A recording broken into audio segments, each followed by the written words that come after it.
Coffee पर Kurukshetra show में मेहमानों द्वारा व्यक्त की गई राय और कमेंट्स उनके निजी विचार हैं। मेहमानों की राय को इंडिया टीवी या शो के होस्ट की राय ना मानी जाए।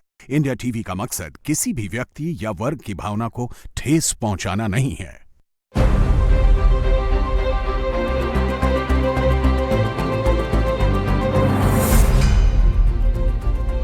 नमस्कार, बहुत स्वागत है आप सभी का आपके प्रोग्राम कॉफी पर कुरुक्षेत्र में। मैं हूं सौरभ शर्मा आपके साथ। हमारे मेहमान आज प्रदीप सिंह जी। सर बहुत स्वागत है आपका। हमारे साथ आलोक मेहता जी हैं, बहुत स्वागत सर आपका भी। अजीत द्विवेदी जी हैं, सर बहुत स्वागत आपका। तीन इतने सीनियर जर्नलिस्ट तो आप समझ ही गए होंगे, बात तो ये पॉलिटिक्स की करने वाले हैं। तो देखिए, बात आज हम खास यूपी की करेंगे, लेकिन और भी बहुत कुछ है। अपना अपना दाव कैसे चल रहे हैं सभी लोग। फोटो लगी हुई है योगी जी की, अखिलेश जी की और राहुल जी की। इसमें दाव ज्यादा इधर वाले दो चल रहे हैं, दूसरे वाले जो है दाव बचा रहे हैं, जो उनके ऊपर चल रहे हैं। कांग्रेस पार्टी कई राज्यों में इस वक्त परेशानी में है और इंसिडेंटली सारे वो चुनावी राज्य ही हैं और वहां इस वक्त बड़ी मुसीबत में कांग्रेस पार्टी है। आग लगी हुई है और सीधे राहुल गांधी की लीडरशिप पर एक सवाल खड़ा किया जा रहा है, वो भी सीनियर लोगों के द्वारा। इसकी बात थोड़ी देर में, लेकिन पहले आज हमने कहा यूपी की बात बहुत दिनों से नहीं हुई। एक साल पूरा रह गया है। फरवरी मार्च में 2027 में चुनाव होना है। एक साल कुछ नहीं होता। अब इस साल सब राजनीति होनी है और चुनावी बातें ही होनी है। तो आइए उसकी शुरुआत करते हैं उत्तर प्रदेश की पॉलिटिक्स की। थोड़ा सा टेम्परेचर चेक करते हैं कहां तक पहुंचा है। अभी चूंकि विधानसभा का सत्र था यूपी में, तो उसमें खूब बयानबाजी होती है। अब योगी जी ने कहा विरासत में गद्दी मिलती है, बुद्धि नहीं मिलती है, ये बात उन्होंने कह दी। तो जवाब जो था अखिलेश यादव की तरफ से जो आया, अच्छा पीडीए पर उन्होंने बोला ये पीडीए जो है पिछड़ा दलित अल्पसंख्यक नहीं है, पेरेंटल डेवलपमेंट अथॉरिटी है। और अखिलेश यादव जो हैं वो उन्होंने कह दिया, इन्होंने कहा कि बुद्धि नहीं मिलती, गद्दी मिलती है विरासत में। तो उन्होंने कहा चोला पहनने से कोई बाबा भी नहीं बन जाता। ये बात जो है उन्होंने कही। और एक ऐसा जुमला उन्होंने कहा जो अब तक मैंने उनके मुंह से नहीं सुना था। बाकी लोग कांग्रेस वाले कह दिया करते थे, मतलब उनको उनके संन्यास से पहले के जो परिवार का नाम है उससे बुलाने का, अजय बिष्ट। तो फिर इस बार संबोधन किया अखिलेश यादव ने चीफ मिनिस्टर बिष्ट कह के। अभी बड़ा लोडेड था, चीफ मिनिस्टर बिष्ट कह के। फिर उन्होंने बताया कि ये तो सब ठाकुर वर्ग चल रहा है उत्तर प्रदेश के अंदर, बड़ा डिटेल में। फिर उन्होंने बताया कि एसटीएफ से लेके और गोरखपुर में और कहाँ कहाँ थानों में केवल और केवल जो है ठाकुर भरे हुए हैं। और वो ब्राह्मण ठाकुर समीकरण को थोड़ा सा जो है वो हवा भी उनकी देने की कोशिश थी। ब्राह्मण सबको चाहिए इस बार, मायावती जी को भी चाहिए, ये भी बात है। तो सर एक बार प्रदीप जी से पूछ लें, सर इस वक्त दाव पेच में अभी आखिरी पंच किसका पड़ा है? नहीं देखिए, 9 साल मार्च में हो जाएंगे योगी जी को चीफ मिनिस्टर बने हुए। अखिलेश यादव को उनका संन्यास के पहले का नाम अब याद आया, तो इससे समझिए कि उनकी स्थिति क्या है। इससे पहले कांग्रेस के लोग तो कई बार, कांग्रेस तो बोलती ही थी, तब जो है अखिलेश यादव को वो नाम नहीं याद नहीं था। कई बार अटैक किया उन्होंने, करना भी चाहिए। लीडर अपोजिशन सबसे बड़ी दूसरे नंबर की पार्टी है उत्तर प्रदेश में, लोकसभा में तीसरे नंबर की पार्टी के नेता हैं। लेकिन आप देखिए कि ये इन बयानों से और सोशल मीडिया की टिप्पणी से राजनीति नहीं चलती है। राहुल गांधी 21 साल से चलाने की कोशिश कर रहे हैं। तो आप थोड़ा सा अगर तुलना करना हो तो मैं योगी जी से नहीं तुलना करूंगा, मैं तुलना करूंगा मुलायम सिंह यादव से। मुलायम सिंह यादव जब विपक्ष में रहते थे तो किस तरह की राजनीति करते थे और अखिलेश यादव किस तरह की कर रहे हैं। मुलायम सिंह यादव, कोई ऐसा जिला नहीं बचता होगा जहां 2 बार 3 बार न जाते हों। ये थे, कोई ऐसा जिला नहीं होगा जहां 150 लोगों को व्यक्तिगत रूप से नाम से न जानते हो। और सुबह 5 बजे उठकर उसके बाद से मिलना शुरू कर देते थे लोगों से। कोई रोक टोक नहीं थी। अगर आप कार्यकर्ता हैं पुराने तो आपको कोई रोक नहीं सकता है मुलायम सिंह यादव से मिलने से। अखिलेश यादव के बारे में आप पता कर लीजिए कितने लोगों से मिलते हैं। कार्यकर्ताओं को छोड़िए, पार्टी के नेताओं में से कितने लोग। प्रेस कॉन्फ्रेंस तो आजकल खूब करते हैं, वो प्रेस कॉन्फ्रेंस खूब करते हैं, ये सही बात है। लेकिन क्योंकि प्रेस कॉन्फ्रेंस के लिए कोई मेहनत नहीं करनी पड़ती है। जनता के बीच में जाने के लिए, लोगों के बीच में जाने के लिए मेहनत करनी पड़ती है। दौरा करना पड़ेगा आपको लगातार, जो है कभी हेलीकॉप्टर भी अब तो सभी नेताओं के पास है। तो ऐसा भी नहीं है कि केवल गाड़ी से चलना। मुलायम सिंह यादव के समय तो राजनीति थी जो है वो एम्बेसडर कार वाली राजनीति थी। तो इससे, और सड़कें भी इतनी अच्छी नहीं थी। तो आप देखिए, जब कोई बनाता है कोई चीज़ जो फर्स्ट जनरेशन होती है, चाहे आप बिजनेस में ले लीजिए या किसी भी क्षेत्र में ले लीजिए, उसका परिश्रम वो उसकी कीमत समझता है। जिसको बना बनाया मिलता है उसको बहुत सहज लगता है ये कि इसमें कोई बड़ी मेहनत नहीं है। तो उसका नतीजा आप देखिए कि 2012 में मुख्यमंत्री बने वो पहली बात, देश के सबसे बड़े सूबे के 5 साल मुख्यमंत्री रहे।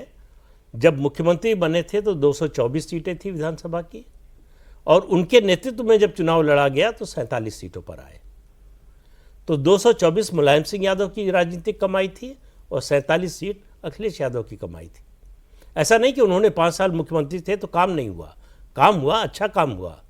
उसके बावजूद तो एक बात ये साबित करती है, केवल काम से नहीं, जब तक आप लोगों तक अपनी बात नहीं पहुंचाएंगे। आप कह रहे हैं अखिलेश यादव के जमाने में काम हुआ था? काम हुआ, लेकिन उस काम को गुड़गोबर किसने किया?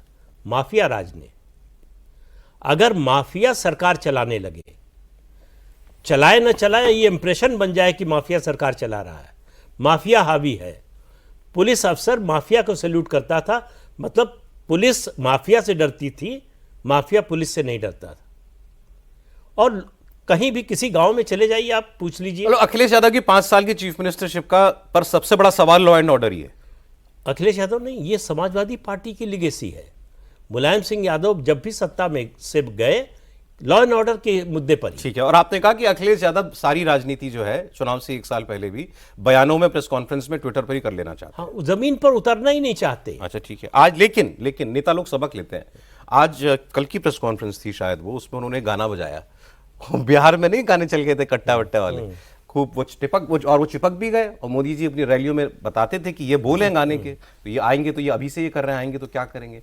एक गाना बना यूपी में, ये माथे पे सटा देंगे कट्टा टाइप कुछ, तो वो अखिलेश यादव ने बाकायदा प्रेस कॉन्फ्रेंस में बजाया, कहा ये सुना दीजिए कल को, नहीं तो ये भाजपा वाले कह देंगे कि हमारे किसी आदमी ने बनाया। और उसमें आखिर में बोलते दबदबा था, दबदबा है, दबदबा रहेगा, ब्रिजभूषण शरण सिंह का डायलॉग जो था। तो वो इन्होंने इतना एहतियात तो बरत रहे हैं कि भाई कोई गलत बात मेरे नाम के साथ जो है वो नहीं चिपकनी चाहिए। बिहार से तो लेसन लिए है मुझे लगता है अखिलेश यादव जी ने।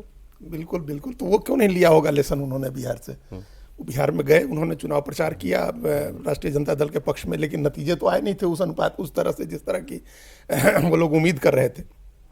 अब ये जो आप गाने की बात कह रहे हैं या प्रेस कॉन्फ्रेंस की बात कर रहे हैं, अब आप एक बात तय मान करके चलिए कि अगले पूरे साल जो राजनीति होगी वो धारणा की राजनीति होगी, परसेप्शन की राजनीति होगी, कास्ट के इक्वेशन की राजनीति होगी, और अपना समीकरण मजबूत करने की राजनीति होगी। जो पीडीए उनका है, बीजेपी के तरफ से उस पीडीए पर अटैक होगा, और समाजवादी पार्टी कांग्रेस की तरफ से उस पीडीए को मजबूत करने के लिए काम होगा। ये जो आज नाम लिया उन्होंने मुख्यमंत्री योगी आदित्यनाथ का, उनकी जो जाति बताने का उन्होंने प्रयास किया, उसके पीछे सारी योजना यही है कि एक जो फॉल्ट लाइन है, जो फॉल्ट लाइन क्रिएट हुई है पिछले 9 साल में राजपूत वर्सेस ब्राह्मण की, उस फॉल्ट लाइन को बड़ा किया जाए, और जो फॉरवर्ड वर्सेस बैकवर्ड की जो फॉल्ट लाइन है उसको भी बड़ा किया जाए। उन्होंने बताया ये, उन्होंने बस आप ही की बात को थोड़ा सा बस बयान बता दूं उनके। उन्होंने कहा अपनों की महफिल सजे तो जनाब मेहरबान, और दूसरे को भेज रहे हैं चेतावनी का फरमान। ये ठाकुर बनाम उसमें कह रहे हैं कोई उत्तर प्रदेश के थानों में सारे प्रशासनिक पदों पर एक विशेष जाति का व्यक्ति जो है वो बैठा हुआ है। एसटीएफ जो है वो उसमें भी सब वही लोग बैठे हुए हैं। फिर उन्होंने ये अजय बिष्ट जो है वो नाम लिया। अच्छा, उन्होंने तो ये भी कहा क्षत्रिय, वैसे तो मैं भी क्षत्रिय हूँ, कौन तय करेगा मैं क्षत्रिय नहीं हूँ, मैं क्षत्रिय धर्म तो मैं निभा रहा हूँ, राजकाज मैंने अच्छा दिया। नहीं तो वो तो ठीक है, क्षत्रिय तो वर्ण है, और उस एक वर्ण में सैकड़ों जातियां तो थी ही हाँ, नहीं, जाति तो हम लोग थी नहीं ना, 4 वर्ण थे, और उस 4 वर्ण में जातियों को बांटा गया था। हमारे यहाँ जो है 4 वर्ण में काम के हिसाब के आधार पर बांटा गया था, और फिर काम के आधार पर लोगों की जाति बदल भी जाती है। और इस साल आप कह रहे हैं जाति गोलबंदी करनी है नेताओं को, पहले से शुरू कर दिया उन्होंने, और जब लोकसभा में उनको इस राजनीति ने पे किया है, और सीधा उनका वोट परसेंटेज लगभग बराबर पहुंच गया। जब उनका जो महागठबंधन है, मतलब जो इंडिया ब्लॉक है और एनडीए का वोट लगभग बराबर पहुंच गया, तो फिर उस राजनीति को क्यों नहीं कैरी फॉरवर्ड करेंगे वो? और ये उसके बाद ये फॉल्ट लाइन बड़ी हुई है। उन्होंने जो कहा, जैसे पिछले साल जो ये हमको ध्यान जहां तक आ रहा है, ये मानसून के सेशन में हुआ था, राजपूत विधायक बैठे थे जी। और उसके बाद अभी थोड़े दिन पहले जो ये सत्र हुआ, शीतकालीन सत्र, उसमें ब्राह्मण बैठे, तो उनको नोटिस चला गया। लेकिन ये, और वो बड़ी स्मार्टली ब्राह्मणों को लुभा रहे हैं, क्योंकि मालूम है ठाकुर तो इनके साथ है, ठाकुर तो पूरी तरह से। लेकिन इसके बावजूद आप देखिए पिछले बार का जो पोस्ट इलेक्शन जो डाटा है CSDS लोक नीति का, उसके हिसाब से 100 में से 92 ब्राह्मणों ने वोट किया भारतीय जनता पार्टी को, और 100 में से 89 राजपूतों ने वोट किया भारतीय जनता पार्टी को। मतलब 3% ब्राह्मणों ने ज्यादा वोट किया भारतीय जनता पार्टी को। वो ज़्यादा कमिटेड वोटर है उसका, तो उस फॉल्ट लाइन को बढ़ाना है, कास्ट के उस फॉल्ट लाइन को बढ़ाना है जो ब्राह्मण वर्सेज राजपूत का क्रिएट हुआ है, जो एग्जिस्ट कर रहा है, और फिर फॉरवर्ड वर्सेज पिछड़ा। लेकिन जो यूजीसी का जो गाइडलाइन आया है उसके बाद से उनको इसकी भी उम्मीद लग सर यूजीसी पर लेकिन बड़े संभल के बोले सब, कांग्रेस भी, बसपा भी, सपा भी, कोई किसी को नाराज नहीं करना चाहता। ब्राह्मण ठाकुर में एकता बड़ी यूजीसी के बाद, उसके बन गई ना उसके बाद, तो उस पर तो बड़ा कॉशस होकर के उसको ट्रीट करना है उस मामले को। बस इतना मुझे बता दी, 24 वाले हालात आपने बताया जो वो बराबर 37 आ गए थे ना सर, 37 वो हालात अभी यूपी में है क्या? नहीं, देखिए असेंबली में बदल दो, असेंबली में हो सकता है चेंज हो जाए, लेकिन उस समय का जो इशू था, संविधान बचाओ, आरक्षण बचाओ, पीडीए मजबूत करो, वो पता नहीं इस पर अभी कितना चलेगा। अगर अगर वो उस तरह की स्थिति रहती है, अभी तो हम लोग एक साल इस पर और चर्चा करेंगे, लेकिन कोशिश यही होगी कि उस बहुजन का जो वोट है उसको करें और उसको एकजुट करें, और जो ब्राह्मण का वोट है, जो फॉरवर्ड का वोट एकमुश्त मिलता है, जो लगभग 17-18% उत्तर प्रदेश में है, वो एकमुश्त अगर बीजेपी को जाता है, उसमें अगर कुछ ब्रेक हो जाए ठीक है। तो सर, अच्छी बात है, वो भी फायदा है। सर ने जो बात कही थी अभी कि अखिलेश यादव ने काम नहीं किया, ऐसा नहीं था, फिर भी हारे, क्योंकि परसेप्शन और कुछ रियलिटी ये थी कि लॉ एंड ऑर्डर हाथ में नहीं था उनके, माफिया राज, गुंडा राज, जो भी उसको कह लीजिए, वो उनके ऊपर चिपका, उसका उनको नुकसान हुआ। योगी जी के 9 साल में काम नहीं हुआ, ये भी कोई नहीं कहेगा, काम हुआ है, दिखता भी है।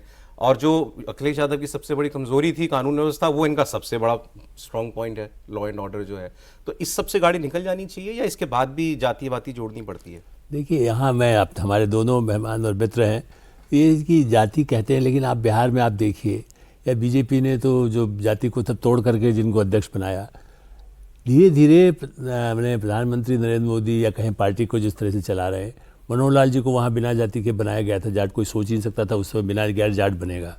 मेरा यही कहना है कि होता ये जोड़ है, ठीक है, पीडीए कह लीजिए, ये कह लीजिए, दलित वोट ही मिलना था, मायावती को क्यों नहीं ज़्यादा वोट मिलते? जाति पर यदि वोट मिलना है, सारे यादव वोट फिर क्यों नहीं तेजस्वी यादव को मिल गए, उसको क्यों नहीं मिल गए? मेरा अभी भी मानना ये है कि देखिए टक्कर दूसरी, इसमें सबसे बड़ा पहलू ये है, चूँकि आपने तीसरा फोटो लगा रखा है, आप 2 पे क्यों बात कर रहे हैं? मेरा कहना है कि तीसरा फोटो लगाया है तो अखिलेश के बनने से ही तो फायदा है। ये कहाँ है राहुल? वहाँ पर कोई उनका आदमी नहीं है। देखिए, एक टक्कर सामने वाला हो तो मज़ा आता है ना। अब वो ठीक है, मुक्केबाज हैं राहुल गांधी, मैं नहीं कहता, लेकिन कितना मुक्के चलाते, लेकिन देखिए सबसे बड़ा नुकसान, चाहे उस समय साथ में जैसा ये कह रहे हैं लोग, अभी भी कहते हैं साथ जुड़ गए थे, मेरा कहना अखिलेश को भी धीरे धीरे जो भी समझ में आएगा कि राहुल गांधी के साथ रहने से जो बिहार में नुकसान हुआ, उससे ज़्यादा नुकसान यूपी में होने वाला है। वो अकेले लड़े, अच्छा उससे क्या है, यदि वो जैसे ने कहा अल्पसंख्यक वोट, अपराधी वाला तो ठीक है, अपराधी तो काफ़ी कुछ खत्म हो गए हैं, इसलिए मैं अभी योगी जी की तुलना भी नहीं कर रहा। मेरा कहना है कि 2 बड़ी पार्टियां, एक समय मायावती और उनके फोटो आप लगाते थे 3, मैंने, या बल्कि कांग्रेस तो तब भी कम हो गई थी, लेकिन मायावती और अखिलेश या जो आएगा, अब कांग्रेस कहीं दिख ही नहीं रही है।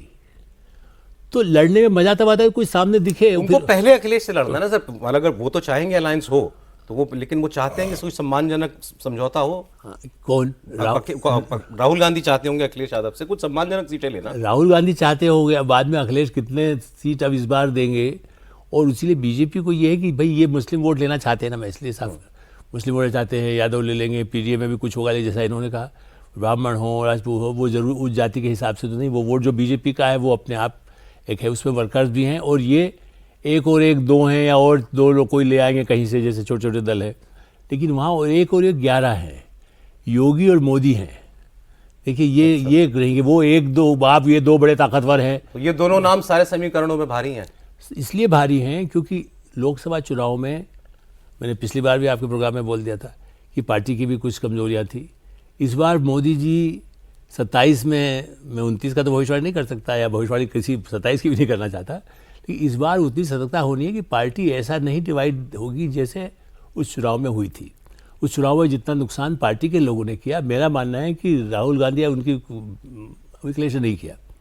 उनकी कामयाबी नहीं थी ये ऑपोजिशन की, इनकी कमजोरी थी मतलब कुछ नहीं कहा 100%। बहुत लोग कहते हैं ये आर्गुमेंट बहुत लोगों से मैं सुनता हूं कि भाई 27 का चुनाव बीजेपी किसी हाल में नहीं हार सकती, क्योंकि 27 से 29 जीतना है। बिल्कुल, और 29 जीतने, मोदी जी को 4थी बार प्रधानमंत्री बनाने के लिए 3री बार योगी जी का प्रधानमंत्री बनना है, या कम से कम सरकार आना, ये भी ना कहेंगे योगी नहीं। और ये बहुत जरूरी है 29 के लिए इसमें ज्यादा इसलिए आना है क्योंकि इसका एक असर कई चुनावों में पड़ना है, इसके आसपास। सर अग्रीड, मान लिया, लेकिन मेरा कहना ये है, एक तो ये दोनों हिस्टोरिक होंगे, तीसरी बार बीजेपी की जीत यूपी में और चौथी बार प्राइम मिनिस्टर मोदी का आना, दोनों बहुत हिस्टोरिक घटनाएं होंगी। लेकिन अगर ये 29 के लिए 27 जरूरी है तो 24 में क्या हो गया था ऐसा? 24 तो सीधा मोदी जी का चुनाव था और यूपी में ही डेंट पड़ा, सरकार होते हुए पड़ा। नहीं, कई चीज़ें हो गई। एक मतलब कोई एक फैक्टर से कोई चुनाव न जीता जाता है न हारा जाता है। पहली चीज़ जो गलती हुई बीजेपी की ओर से 400 पार का नारा। आप देखिए, आप 14 का चुनाव देखिए, 19 का चुनाव देखिए, जो नारा दिया उसका कारण दिया। अब की बार मोदी सरकार, क्यों? अच्छे दिन आएंगे। मजबूत सरकार, मजबूत नेतृत्व, क्यों? राष्ट्रवाद। 400 आएगा तो क्या करेंगे? इसका जवाब बीजेपी ने नहीं दिया लोगों को। ऐसा कोई नारा यूपी के चुनाव में नहीं लगेगा 250 पार 300 पार? नहीं, 250 पार 300 पार वो अलग चीज है, लेकिन उसका कारण होगा कि 10 साल जो काम हुआ है उसकी वजह से, डबल इंजन की सरकार है उसकी वजह से, कानून व्यवस्था ठीक हो गई उसकी वजह से। तो उसके 10 कारण बताए जा सकते हैं। वो कोई माने ना माने, विवाद हो, वो अलग चीज है। लेकिन आपके पास जवाब तो है। 400 पार का तो जवाब ही नहीं था और उसको देने की जरूरत नहीं समझी आपने। फिर विपक्ष ने मौका देखा और कहा कि 400 पार इसलिए कह रहे हैं कि इनको संविधान बदलना है, और उसमें भी जोड़ा आरक्षण खत्म करना है। वो मुद्दा जो है पहुंचाया विपक्ष ने नीचे तक, और बीजेपी को लगा कि नहीं, नीचे तक नहीं पहुंचेगा। उसकी काट के लिए बीजेपी ने कुछ नहीं किया और उसमें रोल निभाया जेपी नड्डा के बयान ने कि आरएसएस की जरूरत नहीं है। तो आरएसएस का स्वयंसेवक खिलाफ नहीं गया, खिलाफ वोट नहीं किया, घर बैठ गया, उसका नुकसान हुआ। अब बाकी दोनों प्लेयर्स की बात कर लें सर, मायावती जी और राहुल गांधी जी। तो अखिलेश यादव जो है उनके पीडीए में तो डी है ही, दलित है ही, वो ए को कभी अल्पसंख्यक बना देते हैं, कभी अगड़ा बना देते हैं। तो अगड़े पे भी उनकी नजर है ही कि भाई ये इनकी लड़ाई में कहीं मुझे कुछ मिल जाए, एक तो वो है। लेकिन मायावती जी ने इस बार खेल थोड़ा इंटरेस्टिंग बना दिया, क्योंकि वो चुनाव में इस वक्त इंटरेस्टेड लग रही हैं। बीच पहले तो लगता ही था कि वो चुनाव में, इस बार लग रही हैं, रैली भी हो रही है, प्रेस कॉन्फ्रेंस भी हो रही है, और उन्होंने एक बड़ी क्लियर बात कह दी कि समाजवादी पार्टी कभी दलितों की हितैषी नहीं हो सकती। ये उन्होंने यहां जाके बिल्कुल क्लियर कर दिया कि भाई तुम सपा के बारे में तो बिल्कुल उस कंसिडरेशन में भी मत लेना। जबकि अखिलेश यादव से यह सवाल हुआ मायावती जी के बारे में, तो उन्होंने कहा कि हर उस व्यक्ति का स्वागत है और हम हर उस व्यक्ति के साथ जाने के लिए तैयार है जो बीजेपी का अहंकार तोड़ना चाहता है। तो उनको प्रॉब्लम नहीं है मायावती से, लेकिन मायावती को शायद कोई इंटरेस्ट नहीं है इस बार, क्योंकि ग्राउंड रियलिटी है। गांव में जो झगड़ा है, जो होता है, तनाव है, जो अत्याचार है, वो पिछड़ों, खासतौर से यादवों और दलितों के बीच में है। वो समय चला गया जब ब्राह्मण, ठाकुर और दलितों के बीच में जो है संघर्ष होता था या अत्याचार होता था, जो भी कह लीजिए। अब असली जो है लड़ाई है दलितों और यादवों की। तो ये बात मायावती को पता है। इसलिए आप देखिए कि दलित वोट 2019 में अलायंस के बावजूद दलित वोट अखिलेश यादव को नहीं गया। उनकी सीटें लोकसभा की 5 रह गई। मायावती को क्यों फायदा हुआ? मुस्लिम वोट मिल गया। और आप 22 से और 24 से तुलना कीजिए तो फर्क एक बड़ा ये आने वाला है। पश्चिमी उत्तर प्रदेश बड़ा हिस्सा है, वहाँ 2 कॉम्बिनेशन बनते हैं, एक दलित जाटव और दूसरा जो है मुस्लिम और जाटव। अखिलेश यादव के पास दलित और जाटव के जाट और जाटव, जाट और जाटव और हाँ मुस्लिम और जाटव। तो अखिलेश यादव के पास सिर्फ मुस्लिम है, दूसरा कुछ है नहीं। जब तक जयंत चौधरी थे तो जाट था। तो इसलिए जो है आपको 2022 में जो उनको फायदा मिला, वेस्ट में 100 सीटें आ गई गठबंधन की, उसमें बहुत बड़ा रोल था। अब जाट उनके पास बिल्कुल नहीं है। तो पश्चिमी उत्तर प्रदेश में कॉम्बिनेशन क्या बनेगा? जाट और जाटव का बनेगा या जाटव और मुसलमान का बनेगा? मायावती का रोल वहां सबसे महत्वपूर्ण है, और उनका जो कोर वोट है जाटव, वो संख्या में प्रतिशत में सबसे ज्यादा पश्चिमी उत्तर प्रदेश में है। तो मायावती अगर अपना कैंडिडेट खड़ा करेंगी तो मुस्लिम वोट चाहे जितना कम मिले, मिलेगा ही बीजेपी के खिलाफ। और वहां कौन है? समाजवादी पार्टी वहां है नहीं। मायावती जी वेस्ट में कम से कम बीजेपी को फायदा ही पहुंचाएंगे, फायदा पहुंचाएंगी, और फायदा से ज्यादा मैं कह रहा हूं सपा को नुकसान पहुंचाएंगे। अब सर जो कांग्रेस पार्टी वाली बात है, जो मुस्लिम वोट वाली, अभी एक वीडियो बड़ा वायरल हो गया था, वो पार्लियामेंट में समझा रहे थे खड़गे साहब, इमरान मसूद को, वो हैदराबाद वाले को मत आने देना बिल्कुल, तो अब खुद भी खत्म होगा और हमको भी खत्म कर देगा, परेशानी है, उसको मत लाना। तो ये सीधा सीधा मुस्लिम वोट का डर था ना। तो राहुल गांधी और अखिलेश यादव के बीच में जो भी बात हो, वो केवल उसका कंसिडरेशन मुस्लिम वोट ही है। नहीं, मुस्लिम और दलित दोनों वोट है। अच्छा, अभी क्या है कि वो मोटे तौर पर सारी बातें जो प्रदीप जी कह रहे हैं वो ठीक, उससे हम लोग सब लोग सहमत है, उससे कोई इनकार करने का कारण नहीं है।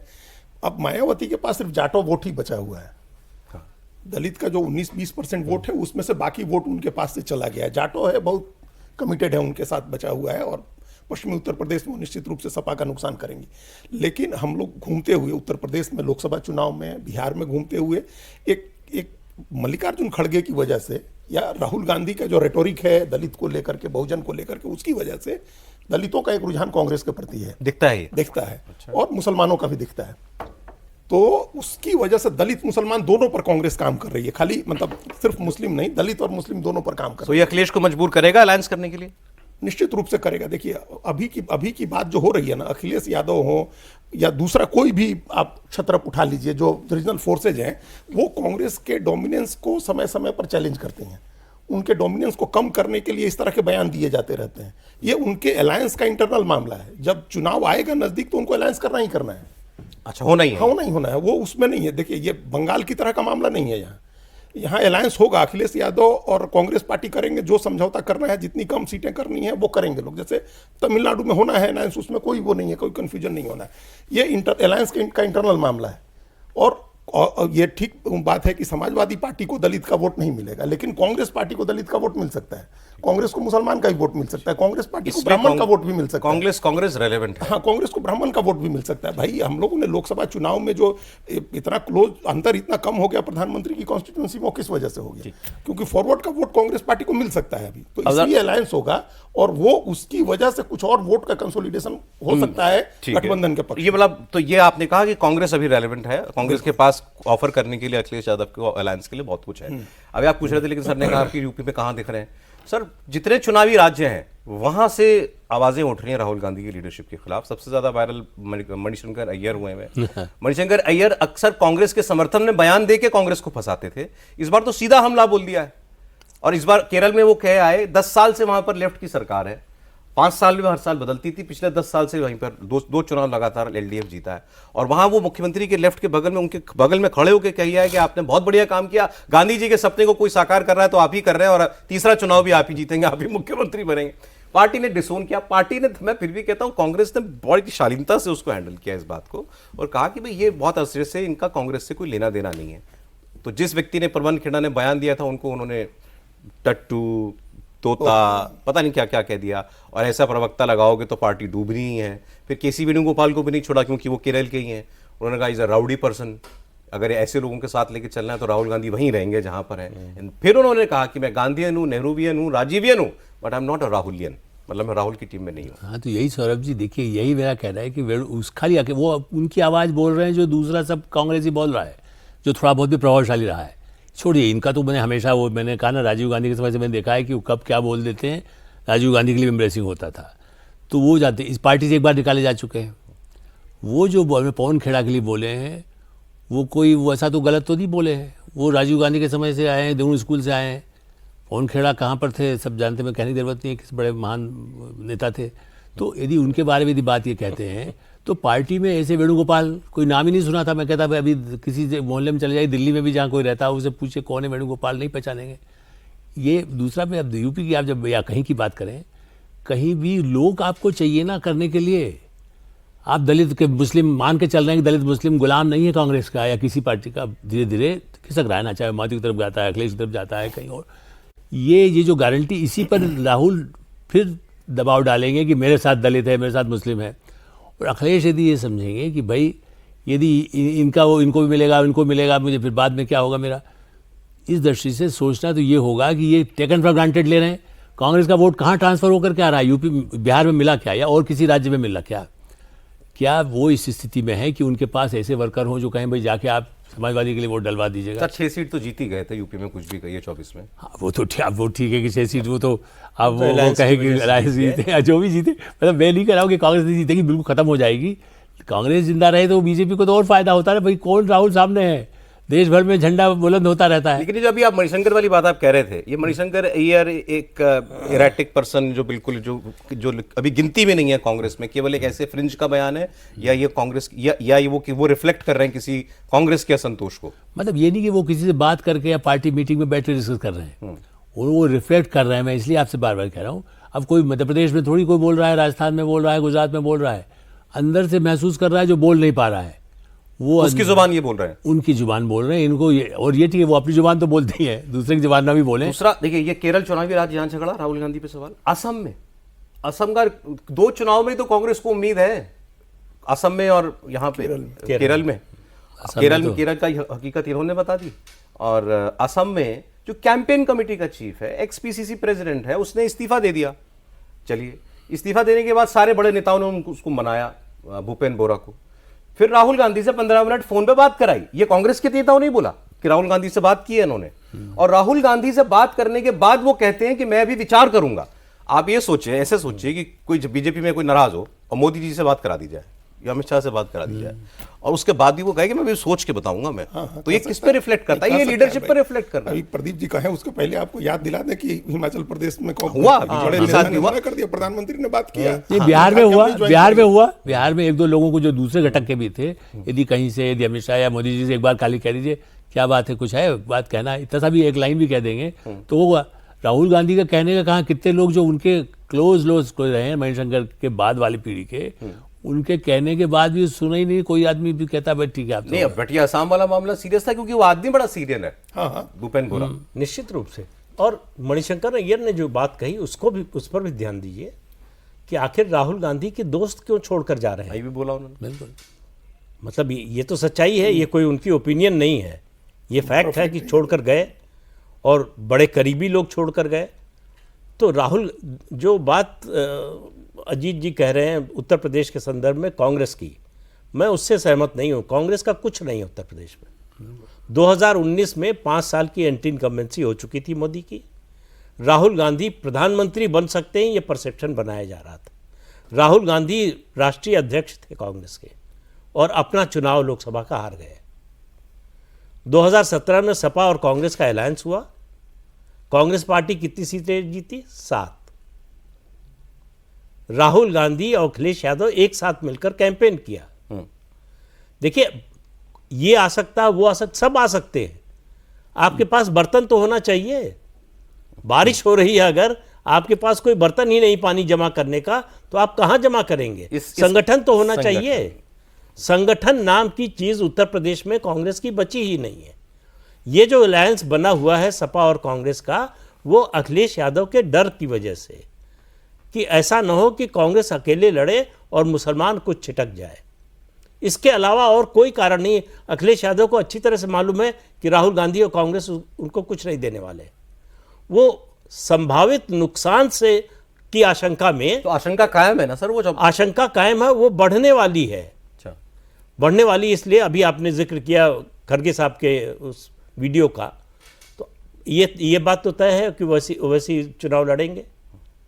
दूसरी बात आप ही ने शुरू की कि जो मायावती जो है सक्रिय हुई हैं पिछले चुनाव की तुलना में, तो अगर मायावती सक्रिय होती हैं, ओवैसी आते हैं, तो हम कह रहे हैं कि आधा % भी मुस्लिम वोट खिसकता है तो नुकसान किसका होगा? बीजेपी का तो नहीं होगा।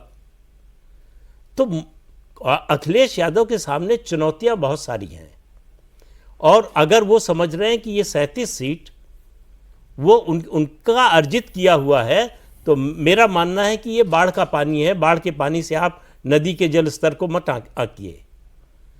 24 बीत चुका है। 24 से बीजेपी ने क्या सबक सीखा है, ये उसके बाद जो विधानसभा चुनाव हुए उनसे पता चलता है। और अभी जो रिसेंट घटनाएं हुई हैं सर, यूजीसी वगैरह की, ये सारा बीजेपी का वोट नहीं, ये सब बीजेपी के लिए चैलेंज है, बहुत बड़ा चैलेंज है। लेकिन हर सिक्के के 2 पहलू होते हैं। अब ये इसकी वजह से सवर्ण नाराज है बीजेपी से, इसमें कोई दो राय नहीं। पहली बार प्रधानमंत्री नरेंद्र मोदी के प्रति अविश्वास का भाव पैदा हुआ है, इसमें भी कोई शक नहीं है। लेकिन क्या उसका फायदा उठाने की स्थिति में अखिलेश यादव या राहुल गांधी हैं? उस मुद्दे पर क्या बोले हैं आप बताइए? तो इन्होंने भी तो कोई डैमेज कंट्रोल नहीं किया बीजेपी वालों ने। भाई फायदा इनको उठाना है ना, उनका तो नुकसान हो गया है। उनका नुकसान हो गया, वो चुप रहने से उसकी भरपाई होगी या कुछ बोलने से होगी, वो एक अलग मुद्दा है। लेकिन अगर आपका जो प्रतिद्वंदी है उससे गलती हुई है, उसका नुकसान हुआ है, तो उसका फ़ायदा उठाने के लिए आपको कुछ करना पड़ेगा। ऐसा नहीं है कि अपने आप हो जाएगा। और इसका एक दूसरा पक्ष यह है कि जो ब्राह्मण और ठाकुर के बीच में दरार आ रही थी वो खत्म हो गई इस मुद्दे की वजह से। अब सवाल यह है कि पिछड़ा कितना साथ देगा। इस मामले पर अगर आप देखिए तो कुछ कैंपस में कहीं छिटपुट घटनाओं को छोड़कर पिछड़ा वर्ग की ओर से कोई बहुत हिंसक प्रदर्शन हुआ हो या कोई वायलेंट तरीके से या बहुत एग्रेसिव तरीके से विरोध हुआ हो, ये देखने को नहीं मिला है। और इस पूरे मुद्दे का असर, आखिर सवाल है कि केवल उत्तर प्रदेश में क्यों है? ये बात ठीक। इसका असर तो पूरे तस्वीरें भी पूरे यूपी देश से में ही है आई। ना, केवल क्योंकि उत्तर प्रदेश में चुनाव है। तो इसलिए ये मान लेना कि ये नुकसान हो गया और बीजेपी कुछ नहीं करेगी, ठीक है, या कुछ नहीं कर पाएगी, ठीक है। मैं ये नहीं जानता कि कितना कर पाएगी, नुकसान की भरपाई कर पाएगी या नहीं कर पाएगी, या और नुकसान हो जाएगा। वो फायदा उठाने की स्थिति में नहीं है। वो फायदा उठाने की स्थिति में नहीं है। एक सर राहुल गांधी पर एक बात, आप इस पर अगर बोलना चाह रहे हो तो मैं हमको एक बातें करनी है। बोलिए। जैसे ये 2017 की बात बिल्कुल ठीक है, 2019 की बात भी बिल्कुल ठीक है कि भाई कांग्रेस को 7 सीटें आई, 19 में राहुल गांधी खुद हार गए। लेकिन हमने सारी बात उसके बाद की है। हमने मल्लिकार्जुन खड़गे के अध्यक्ष बनने के बाद की बात की है, जिस समय राहुल गांधी भारत जोड़ो यात्रा कर रहे थे। तो भारत जोड़ो यात्रा हुई, मल्लिकार्जुन खड़गे अध्यक्ष हुए, उसके बाद पहला चुनाव आया 2022 का, और फिर उसके बाद चुनाव हुआ। 2022 का हो चुका था चुनाव, उसके बाद चुनाव आया 2024 का। तो उसके बाद की स्थिति की बात हम कर रहे हैं कि राहुल गांधी और अखिलेश यादव और मुसलमान दलित का वोट, उसके बाद की स्थिति की हम बात कर रहे हैं। दूसरा क्या है सर कि 2022 में और 2024 में समाजवादी पार्टी का जो वोट था 22% से बढ़ के 32% और फिर 32% से बढ़ के 39%, 40%। तो इसको बाढ़ का पानी नहीं कह सकते हैं कि आप लगातार आपने 2 चुनाव में वोट बढ़ाया है अपना। तो हो सकता है कि वो स्टे करे, पूरा नहीं स्टे करे, लेकिन उनके साथ वोट होल्ड करें। वो हो सकता है कि वो वोट होल्ड करें। और कांग्रेस के होने से कई बार हम हर बार कहते हैं, हमेशा हम मानते हैं कि कांग्रेस का, और हम बिहार का संदर्भ देते हैं जहां भी कांग्रेस ने 7 साल से संगठन नहीं बनाया है। संगठन की कमजोरी है कांग्रेस की। लेकिन कई बार जब परसेप्शन की बात होती है, सिर्फ इंप्रेशन की बात हम लोगों ने कही, जब धारणा की बात होती है और जब एक सोशल इक्वेशन आपका बना होता है तो ऑर्गेनाइजेशन सेकेंडरी हो जाता है। जैसे बंगाल में भारतीय जनता पार्टी का कोई ऑर्गेनाइजेशन नहीं था।